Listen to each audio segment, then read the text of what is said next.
Welcome to different between penicillin and cephalosporin. Penicillin contain 5-membered thiazolidine ring. Cephalosporin contain 6-membered dihydrothiazine ring. Penicillin are lower acid stability. Cephalosporin are higher acid stability. Some penicillin are resistant to beta-lactamase.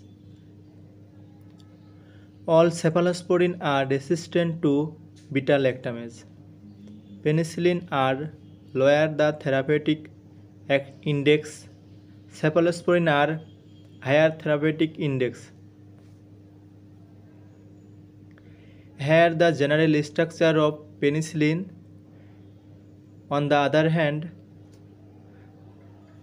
here the structure of cephalosporin.